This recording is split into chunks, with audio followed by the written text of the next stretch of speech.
السلام علیکم خواتین و حضرات، کیسے ہیں آپ سب لوگ؟ امید ہے خیریت سے ہوں گے۔ جی ہاں، ماہنامہ آبکاری جو جناتوں کی دنیا اور انسانوں کی جسمانی بیماریوں، ذہنی الجھنوں اور روحانی مسائل کا حل ہے۔ آج اس میں ٹاپک ہے شیخ الوظائف کی نسبت نے میری اجڑی دنیا آباد کر دی۔ محترم شیخ الوظائف صاحب، السلام علیکم۔ میرے شوہر ایک نیک درویش کی صحبت میں تھے۔ ان کے ہوتے ہوئے زندگی تمام معاملات نیک نسبت کی برکت سے بخوبی چل رہے تھے۔ میرے 4 بیٹے ہیں، 2 بیٹے بیرون ملک تھے۔ خوشحال گھرانہ تھا، معمولات زندگی بہترین اور قابل رشک تھے۔ خوش و خرم زندگی کی باغ ڈور چل رہی تھی۔ خاوند کے انتقال کے بعد بیٹے واپس آ گئے، ذاتی کاروبار شروع کیا۔ پروردگار عالم نے برکتوں سے نوازا۔ پھر نہ جانے اچانک کیا ہوا، حالات بگڑنا شروع ہو گئے۔ اچانک جانور مرنا شروع ہو گئے۔ جانور کا دودھ نکالا، اچانک گرا اور مر گیا۔ گھر کے افراد مختلف بیماریوں میں مبتلا ہو گئے۔ نامور ڈاکٹروں سے چیک اپ کروایا، مہنگی ادویات استعمال کیں، ڈرپیں لگوائیں، مگر مرض بڑھتا گیا۔ جوں دوا کی مالی نقصان کی تو انتہا ہی ہو گئی۔ رشتہ داروں نے منہ موڑ لیا۔ گھر میں بلا وجہ جھگڑوں لڑائیوں کی انتہا، بے سکونی، ڈر خوف کا ماحول تھا۔ جن ہستیوں کے ساتھ شوہر کی نسبت تھی وہ بھی دنیا میں نہ رہے۔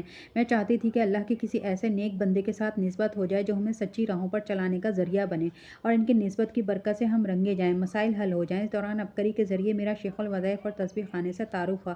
اپنے بیٹے کے ہمراہ تسبیح خانے لاہور آئی۔ اللہ نے فریاد سن لی۔ شیخ الوظائف سے ملاقات کے لیے ٹوکن بھی مل گیا۔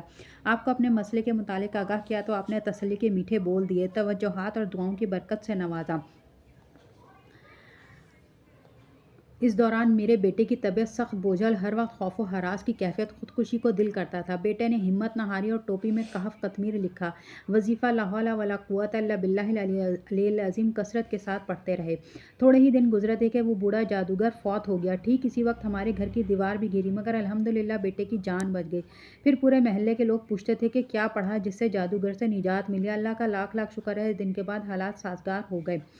ہماری یہ خوشیاں حاسدین سے نہ دیکھی گئیں۔ انہوں نے ایک اور عامل کے ذریعے ہمارے گھر کے باہر درخت کے ساتھ جادو کر کے 5 کیل ان کے سرے ٹیڑھے کر کے ٹھوک دیے، جسے میرے بیٹے نے دیکھ لیا۔ گھر میں جانور کی کھرلی میں چمڑا، تعویذات گندگی سے لتھڑا ہوا بھی ملا۔ عبقری رسالے سے آپ کا بتایا ہوا 4 کیلوں والا عمل کیا۔ ہر کیل پر اول و آخر درود پاک کے ساتھ 41 مرتبہ سورہ طارق کی آخری 3 آیات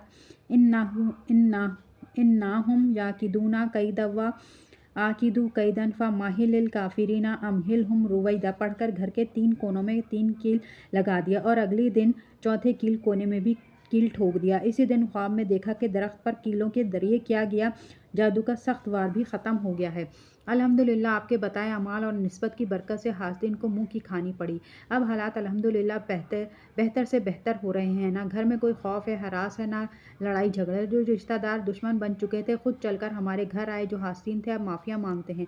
الحمدللہ پورے خاندان اور برادری میں ممتاز اور نمایاں حیثیت مل چکی ہے۔ یہ سب کلینک میں ملاقات کے وقت دی ہوئی آپ کی دعاؤں اور توجہات کی برکت سے ممکن ہوا۔